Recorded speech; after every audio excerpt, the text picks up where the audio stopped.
Hello, everyone. How you doing today? This is Damon Osa and Kante Cunningham, the Vice President of the Historical African Martial Arts Association, and you are with us today for another episode of HAMA Live. So today we are going to be talking about the third international gathering happening August 28th. August 26th, August 27th, and August 28th at the Lonnie Young Recreation Center in Philadelphia, PA.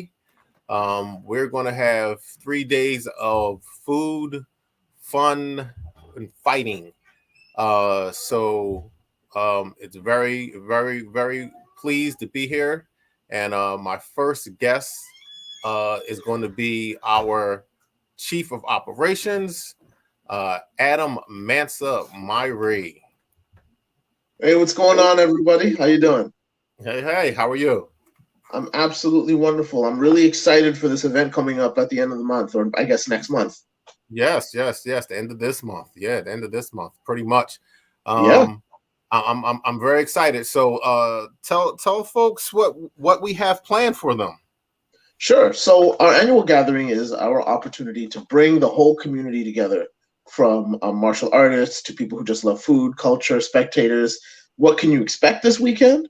Well, on the Friday, we have our annual traditional African attire feast. So we try to bring in different dishes from around the six regions. We encourage everyone to come in their best dressed or and in African attire if they can. We will eat, we will sing, we will talk, we will have ceremonial fights, not actual sparring, but ceremonial fights, and we'll just enjoy the evening. And then the Saturdays, when we get together, we're going to have our classes. So you'll have an opportunity to learn or get introductory classes into martial traditions from all over the continent. Whether it will be Egyptian stick fighting, Balanta wrestling, Muni stick fighting, Sahelian swords, all of it. And then on the Sunday, which is my favorite part, by the way, we have our tournament of champions. And this year we're adding a new element. So usually what we have is our charity stick tournament, which we raise money for a local charity, and then we have our tournament of champions where we have our mixed weapon fighting. But this year we decided to add a wrestling gathering as well. So as opposed to treating it like a traditional tournament structure, this will be an opportunity for people who have practiced or want to get into traditional styles of wrestling from around the continent. This year, we're going to focus mostly on Balanta wrestling. And just to gather and wrestle and sing and drum and enjoy the atmosphere.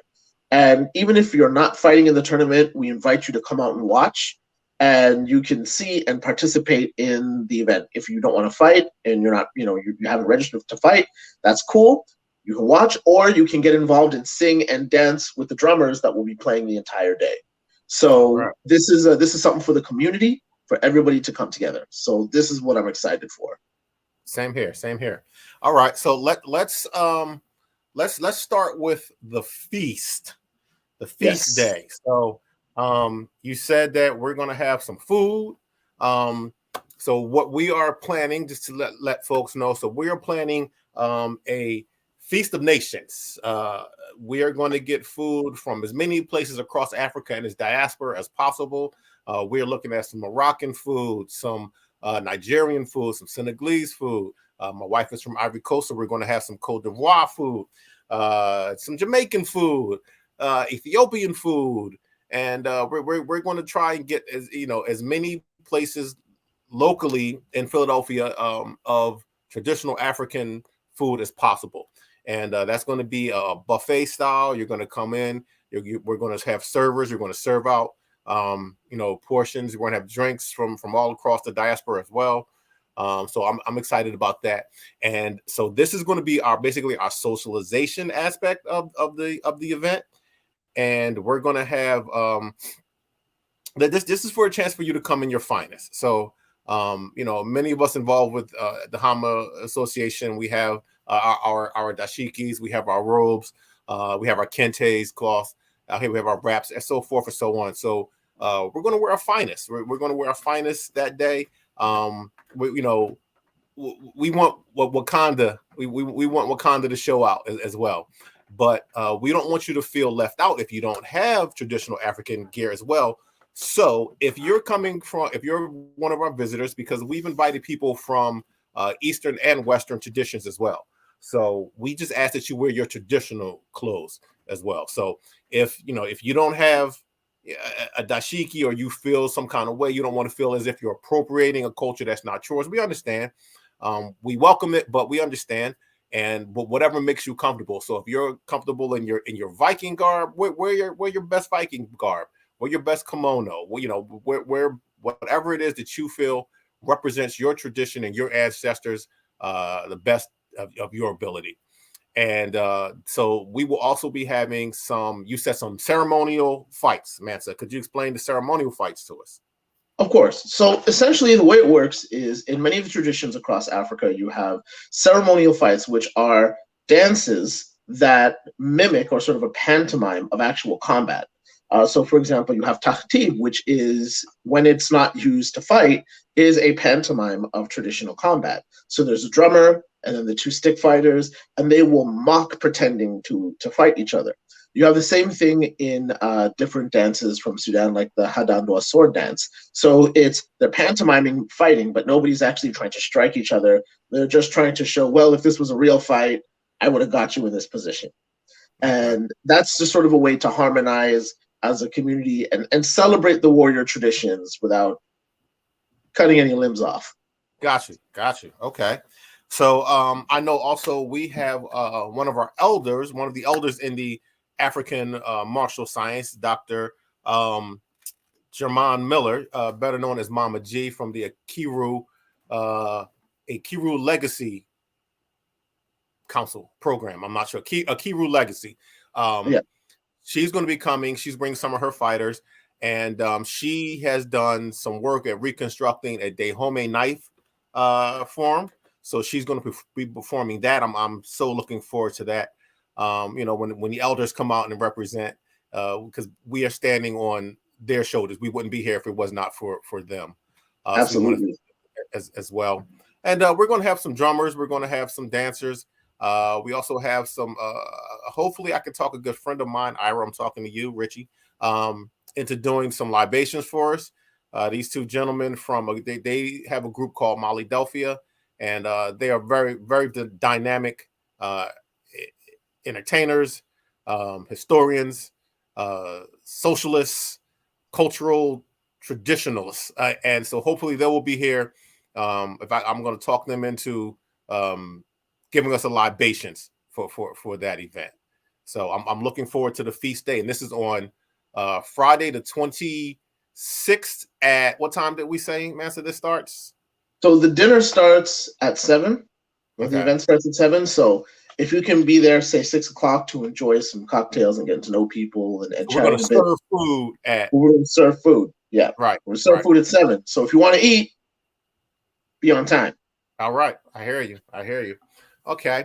And so we have classes on Saturday. Yes. And the tournament day, fighting competition day, is on Sunday. That's right. Okay. And you mentioned that one of our new add-ons is the wrestling challenge. Yes.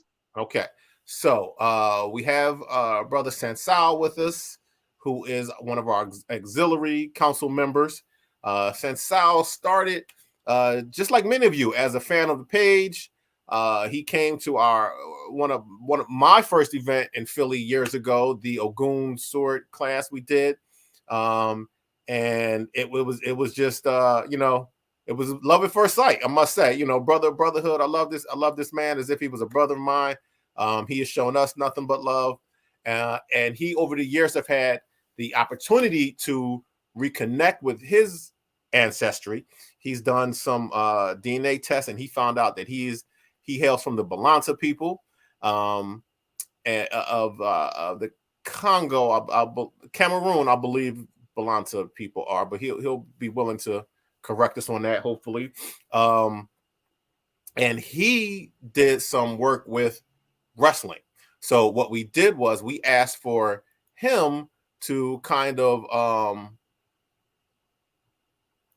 I'm sorry, I was looking at some chats there. We asked him to kind of come up with the wrestling component. He suggested that, and he said he would love to do, the wrestling this year. So we are going to add here, brother Sansal. Okay, brother Sansal, are you there? Peace, yeah, and Sumba. Greetings, everyone. This is All right. Sanso. Nice to be here. Thank you, Osa. Thanks for the introduction. All right. So you're going to be teaching you're going to be teaching some wrestling, African wrestling, Balanta wrestling, as well as conducting the wrestling challenge. So why don't you start by telling us a little bit about yourself, brother, and your journey into African martial arts? Yeah, most definitely. So, like I said before, my name is Sanso Chimna.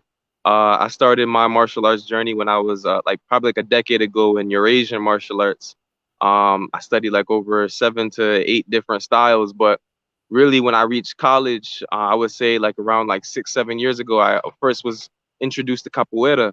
And like most African martial artists, capoeira is a great gateway, I feel like, to not only learning a diasporic African style, but also really connecting with your roots, like y'all said. And so from there, I really feel like, personally, I feel like my ancestors guided me to HAMA, to your event, the Ogun dance event that we put on. And like you said, it's been synchronicities ever since. And so me personally, I've been on a journey on top of martial arts, but also finding my roots. And so you mentioned how I took the DNA test from African ancestry and found out that I was a Balanta descendant. And for those who don't know, Balanta people are those who hail from Guinea-Bissau, and their name means those who resist. And so we were the main ones that defeated the Portuguese and gained the independence for Guinea-Bissau back in the 70s. A lot of us were taken over to the United States and the rest of the Americas, including the Caribbean. And we actually brought a lot of our combat rituals as well as techniques over to the diaspora. So you see a little bit in diasporic traditions, but our main mode of challenge and combat, as far as close combat is concerned, is wrestling. And I do want to add that, like, when it comes to wrestling in the African context, we don't necessarily just mean grappling, like you would see in like other styles of wrestling. Wrestling in an African context is really anything that you can do to down your opponent. Anything that you can do to put your opponents back on the ground, because as we know, as weapon fighters, once your opponent is on the ground in that position, most likely a finishing blow will follow, a flourish. And so the wrestling, I like how it ties into, the stick fighting and the weapon fighting, because even if you look at the samurais doing jujitsu, you have to have some type of grappling component, where you can down your opponent, especially on the battlefield. There's a nice carryover. So I'm looking forward to teaching some techniques, some of the culture and tradition behind specifically the Balanta style of wrestling called Kuten. All right. So I'm looking forward to that as well. So luckily you approached us about adding the this wrestling part to the tournament day, and and we talked about that in the council, and I for one felt that, like, I didn't want a traditional when I mean traditional Western style competition tournament. You lose, you go home, this, that, you're in brackets and rounds and stuff like that. So we decided to make it more of a free-for-all. And instead of calling it a tournament, we're going to call it the African Wrestling Challenge. And it's more of a, because even today in, let's say, Lamba, in Senegal, it's not a very, all right, match one, here you go, weight class kind of thing. It's really an open kind of challenge. So I'm looking forward to mimicking that type of atmosphere for the event. So you can wrestle as much as you want. You can wrestle as as few as you want. You turn down the wrestling. Oh, that person's too much bigger than me. Or, you know what? I'm gonna go. I'm a dwarf, and I'm gonna go kill this giant right now. So I'm really excited and looking forward to the wrestling challenge aspect. Definitely, likewise. Yes. All right, brother. Well, thank you. We had some, apparently we have some connectivity issues, and the crowd wasn't able to see your face, but we're going to post some pictures of you in your traditional Balanta Yeah, initiation no, clay. no doubt. Yeah, people will see my face Yes. that weekend. So I'm looking forward to seeing everybody and looking forward to sharing a little bit of my culture with y'all. All right, brother. Thanks for being here today with us. Benny, thank you. All right, brother. Okay. So that was Sensao. He's part of our HAMA auxiliary council. Since the day we met, that brother has been instrumental in helping this movement grow. So I'm very glad to have him here today. I'm very glad to have him be a part of that, be part of us. So I'm going to bring back Mansur, our chief of operations. All Hello. right, back. I had to glad you back. So we have a question, Mansa. Wesley Benson says, "Does your organization have a presence in Kansas?" So, as far as I'm aware, we don't have any official representation in Kansas. But part of the model of how the organization works is if somebody wants to start to study the martial arts of Africa, we can provide the information and infrastructural support for somebody to start their own study group. We generally try to figure out if somebody has an interest in a particular region. We provide resources for that region, and of course, access to members of the council and any research that we have done. We try to be very transparent with that, so that if you want to start your own HAMA group in an area where you live, we can help you make that happen. Okay. So he responded to Z Dukes, another one of our council members, responded to Wesley, "Hey, what are you wanting to learn?" And his response was, "Really anything. I'm currently studying Fiore, but would love to learn other martial arts systems." Okay, so let me get him. There you go. Okay, so Wesley, thanks for the question. That answers a lot. So it seems as you're into Fiore, you're into historical European martial arts, but definitely cross training is something that we encourage. We are reaching out specifically to traditional Eastern and Western sword arts. So I've sent invitations to traditional fencing groups, HEMA groups, Viking groups, Kumdo and Kendo groups.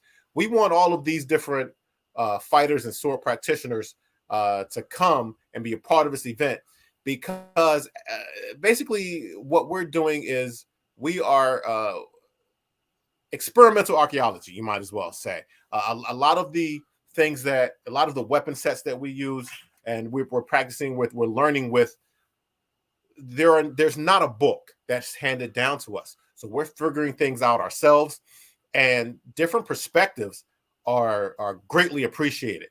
I had someone when I was doing the forum, he said, "Oh, that's just like this, that," and I'm like, he's like, "Yeah, we do this all the time in HEMA." And I'm like, "Okay, well, great." And I was able to take that and adapt it and to get a better understanding of the African weapon that I was using. So definitely, Wesley, we encourage you to come and and peruse our page. You can become a member of our Facebook group. That's where the bulk of our socialization happens. We're putting up drills all the time. And if this is, we would love for you to say, "Hey, this is something that we have, that footwork drill that Damon Stith did for his Sahelian sword class. We instituted that in our Fiore class, and oh man, it just helps so much better. It helps us translate that so much better." And speaking of Damon Stith, it seems that he is here. So Adam, I'm gonna step off for a second, and we're gonna bring Damon on, if that's all right with you. Let's do it. Okay. So Damon Stith, everyone, so I like to say that Adam is the bones of HAMA, because he makes the infrastructure that helps this organization roll on. So he is the bones. I'm loud, so I like to say I'm the muscle, and I like to say that Damon is the face of the HAMA HAMA because he's the one that's done so much. I mean, he started much longer than most of us into the African aspect of this. He's had some media presentations. He's been on TV quite a few times. So here is the face of HAMA, the president, Damon Stith. Oh, look at that face. That is the face of HAMA, folks, right there. Yeah, right there. All that gray and white, that grizzle. How are you doing, my brother? How are you? Man, I'm doing well. I just found some mats from a martial arts school that closed down, so I was kind of scavenging those guys and putting them into the studio and just kind of just building and grinding, making swords a little earlier today. How's your new school? How's your new school coming? Your new facility going? It's great. It's I can't explain. I can't describe what it's like having your own space. You know, there's still we still have a long ways to go to get it like where we want it, but it's wonderful. It's like having a dedicated studio space for the training. So yes, it's been a blessing. Okay, all right. So Damon, tell us a little bit about what you plan on teaching for the gathering. Well, so I wanted to go back to like my roots. So typically I'm probably better known for like my work with the shotel and with the kopesh and with the machete. But really my heart, my root has been the takoba since I was a kid. And so I wanted to kind of pay homage to that. That's kind of like my like I said, my root. So I'm going to be going over the takoba and possibly the takoba in conjunction with the spear, which is a pretty interesting configuration. And I'll be drawing on Kel Tamashek sources as well as Hausa sources for using the sword in conjunction with an alternative weapon. So usually in the Hausa context, they'll use, they'll pair it with the stick. And the stick is used like almost like you would use like a parry stick or a shield. And then there's the Kel Tamashek or the Tuareg concept of using it like a spear. So I'll be mixing and playing around with those two ideas. All right, I'm looking forward to it. Looking forward to it. So our first gathering was in Austin, and we had a little contest between Philly and Austin to see who would host. And thanks to Z Dukes and her tenacious effort to get everybody that she knew, including all the members of her Mama Church board, to sign on and vote, Austin won. And but it was definitely I think it was the right place to be. I think Austin was the best place to have it. It was a smaller venue. It was a smaller collection of people, and it was our first event, and we learned so much from that event. We got it was our first time getting together as the council. Me, you, Mansa, Nemo, Dawkins, everyone that came, future members, Kari, Z, and Sam. No, Sam wasn't there, and Sensao. Yeah. So it was a great event, and I'm actually glad that it did take place in Austin. So the following year it was supposed to be in Philadelphia, and I had mapped out I was going to show y'all up. I had mapped out this grand event, cacophony, festivity. We were going to have a parade from a rec center down the street. I was going to dig a sand pit, and we were going to have actual sand wrestling outside. We were going to do the Feast of Nations. It was going to be crazy, and we were going to set I was going to have vendors. I was going to have vendors from all over come in. We were going to sell African goods, and the biggest part though was we were actually going to and we signed up for it. We were going to attempt to set a record for the largest capoeira Rhoda. And but as we all know, COVID happened. COVID came, shut that down real quick, made us pare back things. And once again, not that I'm saying I'm happy COVID happened, but I'm glad I had a chance to reset and reevaluate my plans because that was so much, and that was a lot to chew. It was going to be a big bite. So this year we've pared down. We're not going to have the outside festival as I had planned. We're not going to do the parade, and we're not going to do. I mean, we're still in a pandemic, so we're not going to attempt to gather the most amount of people in one room as we can. So that's off. But this is definitely going to be a good day of exchange. And not that I'm I mean, yeah, like I think that definitely what you envision is something we're striving for in the future. Like I see our gatherings and our events, actually bringing that, like bridging between like the martial and the cultural, and is making it, something that is immersive in many different ways. And I think that for us, that's the path that's like laid out for us, because a lot of what we do is not just about the martial. It's actually like sharing and showing, like demonstrating like what this like looks like in real time. There's so much misinformation and misunderstanding of African martial arts and African culture in general, that to see it like live, like to see it like paraded, see people fighting with swords and armor, with music and all the other stuff that goes along with it. I think that that's the kind of impact that we should strive for. And, I look forward to the day that we can do that fully. Yeah. Yes. I was definitely looking forward to, because my rec center is in a not a dangerous neighborhood, but it's a tough neighborhood, and options are unfortunately kind of limited in that neighborhood. So I was really looking forward to the kids that I work with every day seeing us in such a regal way. I also was going to invite the folks from the Fletcher Street Riding Club. There was a movie about them, Concrete Cowboys. So I was hoping to have those folks on horses coming through. I was going to invite the Philadelphia, the Color Troops reenactors from the area. So the kids want to see these grown men in uniforms and not tight marching in formation. So it's definitely something that I'm looking to do again in the future, when times are different, when the times call for such an event. I believe it doesn't say who it is, but I believe that this is Brother Altair.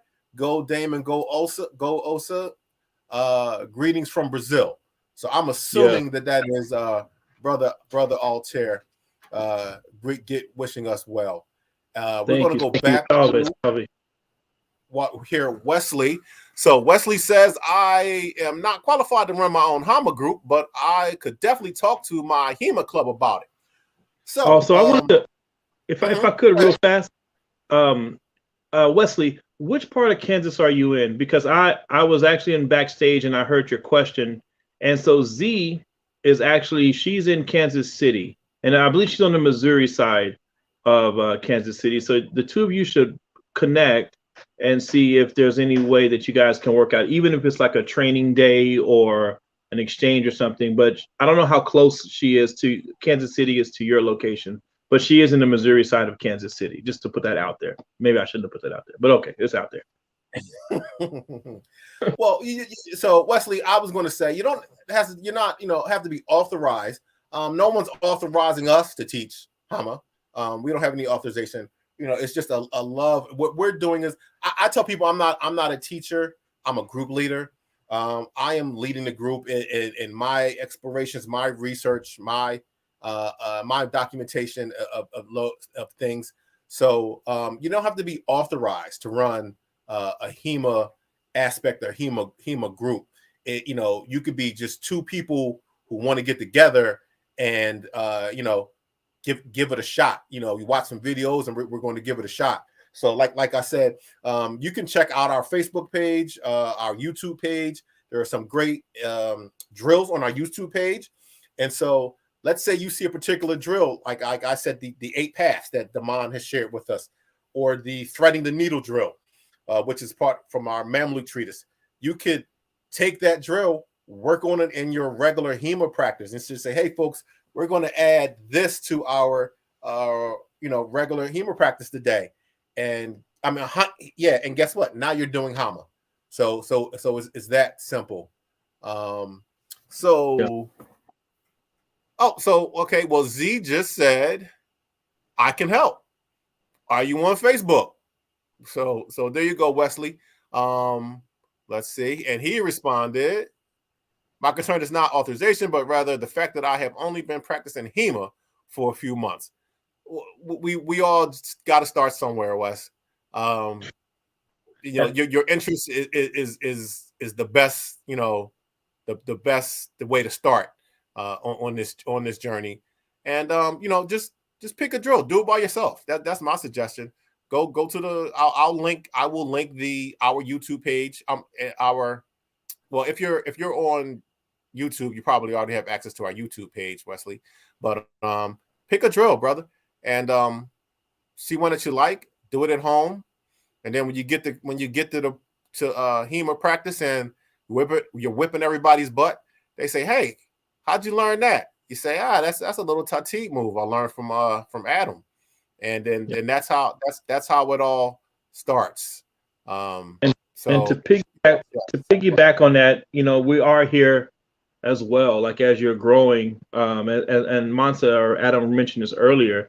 If you pick your area of interest, and we're here fully ready to support anyone that wants to start a study group. We are pretty accessible. And it really takes just like getting started and just doing it, being humble, being hungry, and putting in the work, and it'll start to build up. I promise you. But like the first step is to start. All right. Okay. So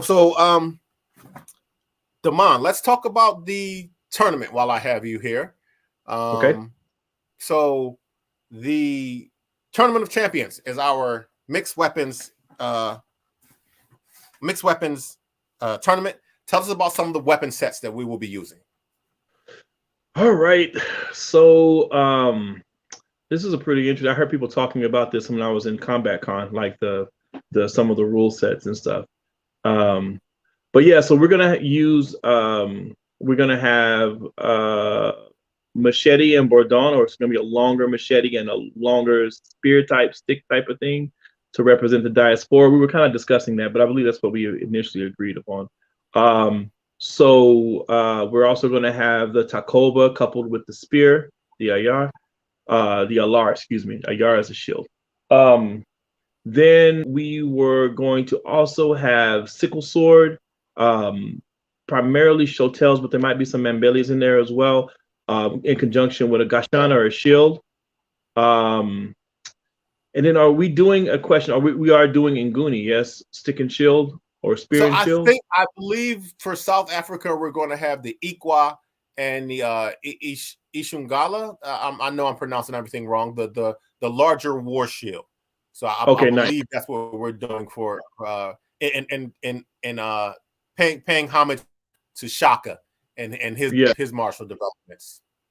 And so we're trying to cover like each area, each major, which is, these are all gross broad strokes in regards to the weapon sets, but we're trying to cover at least like our 6 main regions of the diaspora included. So I think I covered everything except for North. Yeah, the Nimcha, I believe, or the Fleischer.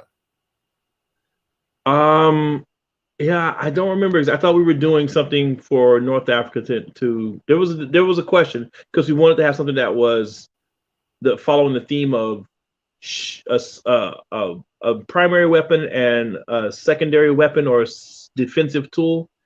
And I believe we were still discussing whether we were going to do like spear and shield for North Africa or whatnot. So that part's is still in discussion right now. And if anyone else in the council knows the latest on that, please chime in. But yeah, all right. So I'm looking forward to that. That's always the highlight of the event, because most people don't get to use. I mean, we see these weapons all the time, but we don't get to use them practically, in a combat, scenario. So I'm really looking forward for that part. Yeah.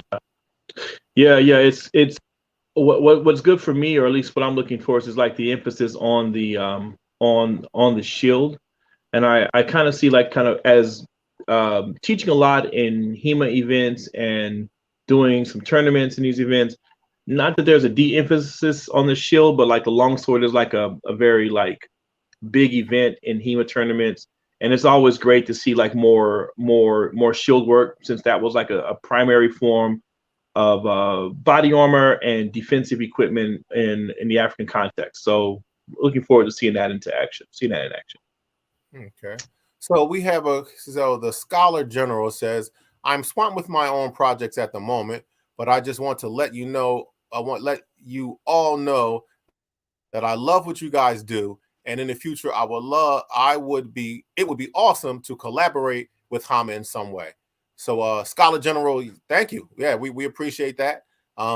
This is why we're doing this. We want to bring this to to new people. Scholar General says, I focus on Chinese shield, and I wish there was more shield stuff around in general. I'm with you, man. I'm with you on that. Yeah, well, stick with us. I love Chinese shield work is pretty awesome, pretty dynamic. So I like that. Yes. All right, so I'm going to bring Adam back on. Damon, you're going to stick with us? Yeah. I'm going to stick with y'all for a little bit. Okay. All right. Mansa, welcome back. Oh, there he is. I live here now. All right. What's going on? Let's talk a little bit about the format of the Tournament of Champions. I know that there's if I'm correct, so the first you could talk more about the ruling. I'll talk about the formats. You could talk about the rules, if that's the scoring, the judging. So for the first round of the competition, you're going to be paired with a fighter, right? And you and that fighter, you're going to throw a dice. You're going to hit, and on the dice, you're going to get 1, 2, 3, 4, 5, or 6, and that's going to tell you which area from the diaspora that your weapon set is going to come from. So if Damon and I are up first, and I let Damon roll, he's going to roll the dice. He rolls a 6. He's going to get the diaspora, and so then both of us fight with weapons from the diaspora, right? So Damon wins. He wins all of his fights. He moves on to the second round, right? So there will be you will get a few fights in the first round. I believe at least 3, for the first round. And then the most points moves to the second round. In the second round, it is Damon versus Mansa. And so Mansa's going to roll the dice. He gets a 3. Damon's going to roll the dice. He gets a 6 again. So that means Damon is going to be armed with weapons from the diaspora, and Mansa is going to be armed with weapons from East Africa. So he's going to get the Chattel and Goshen. And so it's just, again, another way for us to explore how these weapons are used combat-wise. So the two of you are going to fight with 2 completely opposing weapon sets. And so the second one, so the first one is more on, it's a match. It's kind of like stock car racing, Right. The second one is more a show us what you can do kind of thing. Here's something, get it done. Overcome this obstacle in front of you. And so once again, you guys fight. This time Mansa wins. And so now Mansa advances to the finals. So for each round in the finals, you no longer have to roll the dice. You can pick whatever weapon that you have. If you want to pick the Azande Mbele with the East African, the Ethiopian Goshen shield, you can do that. If you want to try to hold a spear, the Sehel spear in the same hand as your Goshen, you can do that. So it's up to you. Whatever weapon that you feel most comfortable with, mix them up. You can say, I'm going to use just a dagger because I'm bad like that. I'm just going to use a Jambia. Or you could say, I'm going to use the Jambia, the Gashin. I'm going to use 2 shields, and I'm going to hold this spear in my teeth. It's up to you. It's up to you. And then that's how we're going to come to our champion. So, Mensa, tell us about the scoring system. How is the scoring going to work? Okay, so the scoring is focused on lethal blows. So what that means is the more lethal the blow you strike, in terms of what it means where you hit, the more points you will get. So we start with 1, 2, 3 points. So the first point is scored if you strike a limb. So if you get a leg or an arm or a hand, that's 1 point. If you strike the torso, so that's beneath the neck, up, down to the navel, that's 2 points. If you strike the head, and I don't mean like a scrape across the mask, I mean a clean, precise strike, that's 3 points. And we usually would go, so the match would go for about 2 minutes with breaks in between, because obviously you have to break to count the score, but we would go to sort of the first of 10. So if you score 10 points in that match, so that would be, for example, 3 head hits and a hand hit. That's 10 points. That's the end of the match. Or 5 strikes to the torso. That's the end of the match.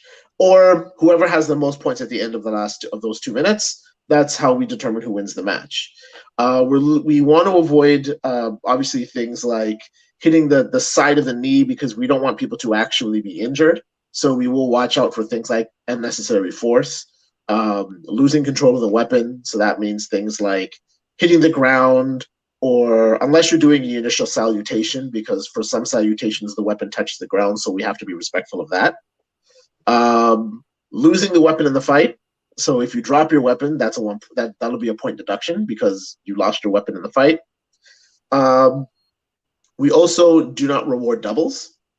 So if 2 people hit each other, then say for example, I'm fighting Damon, and Damon hits me in the head, but I hit him in the torso. Damon gets 1 point.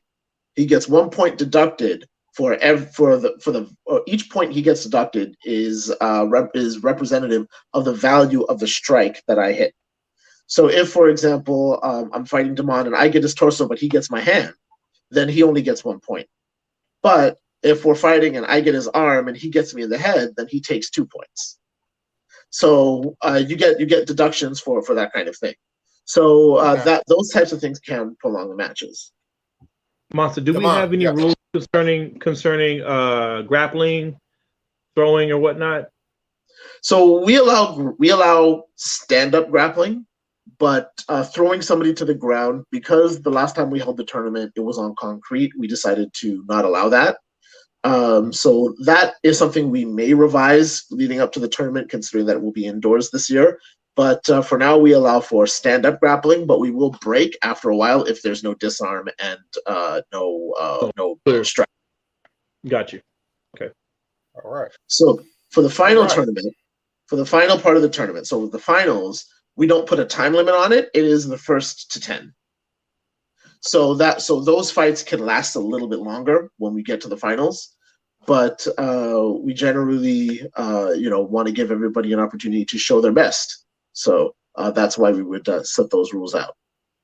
But yeah, okay. So those are the general rules for how you score points in the tournament. All right. I'm looking forward to it.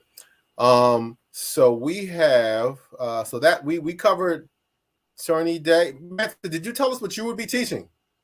I will be teaching modern Tahtib. So this would be Egyptian stick fighting. Okay. Tell us about it. Tell us. Come on. Yes. So modern Tahtib is the most recent incarnation of the 5,000-year-old tradition of Tahtib, also known as Nabut. This was a stick fighting art that originated in the time of the pharaohs. And while today's version does look a little bit different from what you would have expected in ancient Egypt, the principles do remain the same.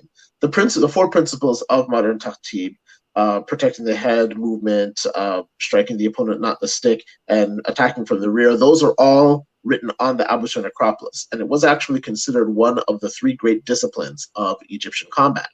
And those 3 disciplines would have been wrestling, which is still practiced today by the Dinka peoples and the other peoples of southern Sudan, traditional archery, and of course the stick fighting. So stick fighting today has a bit more of a ceremonial aspect to it.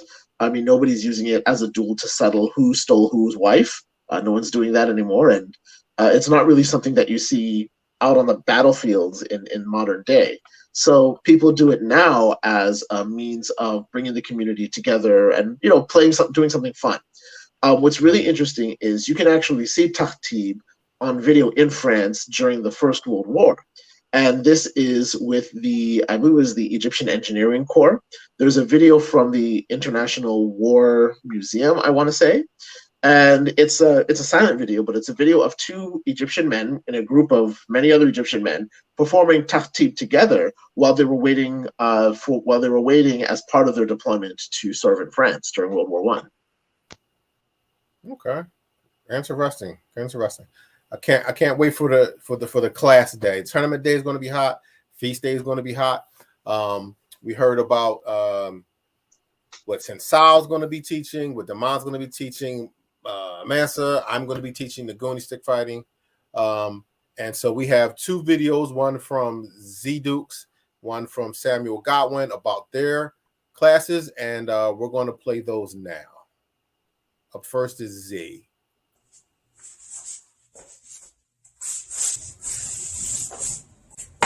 What up, y'all? My name is Z, and I will see you this year in Philly at the HAMA Association's The Gathering.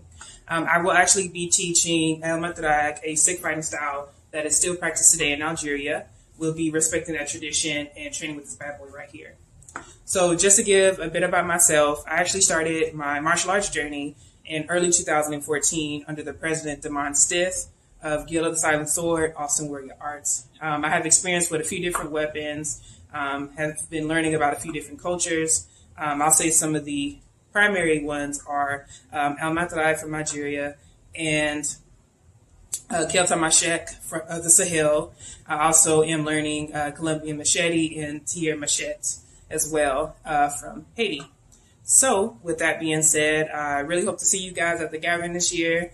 Definitely, sisters, come. I'd love to see y'all. The HAMA Association is a good platform for us to share the history and knowledge of African martial arts. Culture and history is universal. I'd love to see everyone. Okay. So, Damon, that's one of your students. Yeah, Z-Duke. Yep. That is. Proud of that young lady. Yes, we all are. And my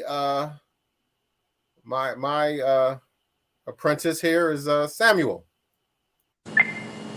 Hello everyone, my name is Samuel and I am going to be one of the co-teachers at the Gathering this year, 2022.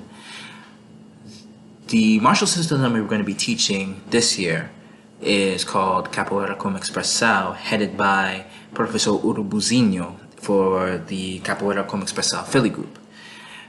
The style of capoeira that we will be teaching is a style that is adaptable to many different holders, including regional and Angola. It is a style that is very expressive, and it's a style that really exemplifies the spirit of capoeira, as well as some of the martial prowess and techniques that is found within capoeira. So I look forward to meeting all of you soon. Thank you for your time, and have a great day, everyone. Peace. Okay, that was my apprentice there, Samuel Godwin. Proud of Sam as well. We had a question. Okay, so what fighting art did she mention was from Nigeria? I believe she said Algeria. Oh, she said Algeria. And she was talking about Al Matrag. Damon, tell us a little bit about Al Matrag. Well, as Z stated, Amathrag is a form of stick fighting that's practiced in Western Algeria, primarily in the region of Oran. From the research that I've done, at a certain point in time, the warriors in Algeria were using this art form to practice their swordsmanship. and the stick became a surrogate for the sword. Afterwards, during the French colonialism, the system kind of went underground and and then later on it was revitalized into more of a. It has its same character, but it's more. I guess it's moved away from its. Sorry, people are hitting me up. It's moved away from its battlefield emphasis, and it's become more of like in some cases, a sport. Sometimes an activity that you can find like throughout the western area of Algeria. So,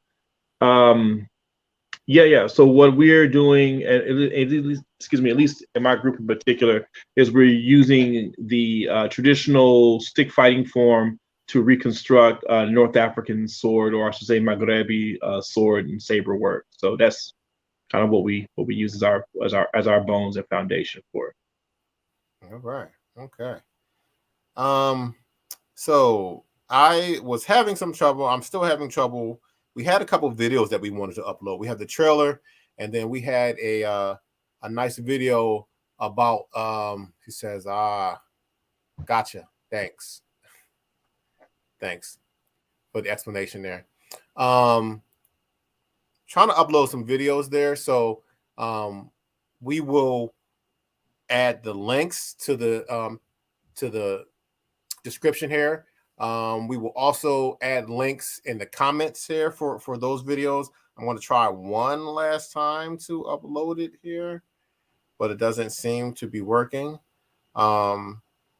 So just in conclusion, Mansa, is there anything you wanted to add to this conversation about the gathering here? Certainly. This is an event that matters a lot to the members of the council and to members of the community who come out. This is something that has been years in the making for all of us. We wanted this opportunity to share something that we absolutely love with everyone who is out there. And for people who were interested but didn't know where to get the resources to study the martial arts of Africa. So this is an opportunity for us to showcase not just something that matters very much to us, but also to people who are interested in the same subject matter. This is an opportunity for us to get together and celebrate, and this is an opportunity for us to network.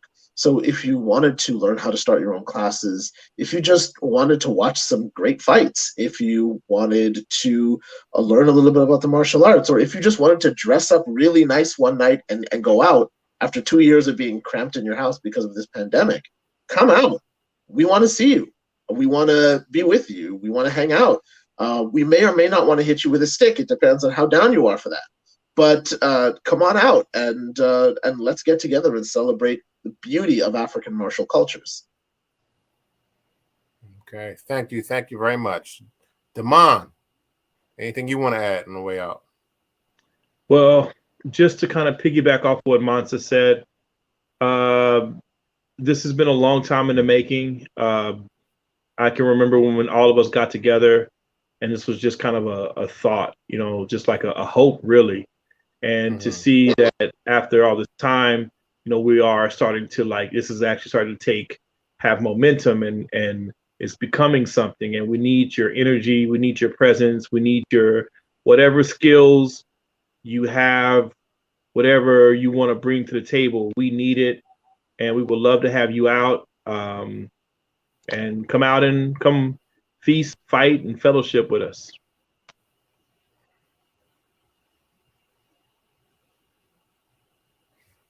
Okay. All right.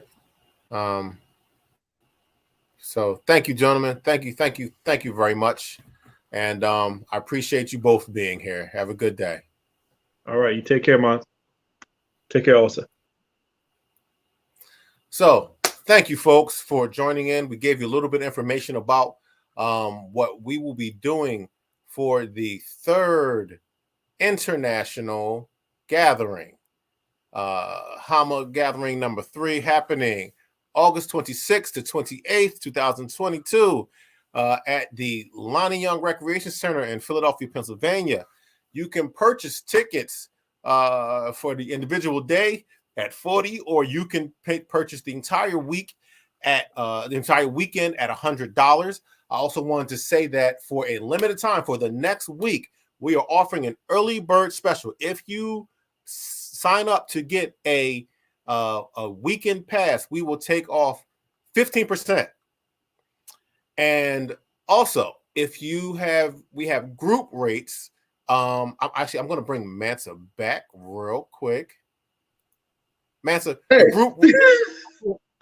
How do the group rates work? What are the group rates special again? Okay, certainly. So basically, the group rate is there's a special group ticket that allows you to bring 4 people.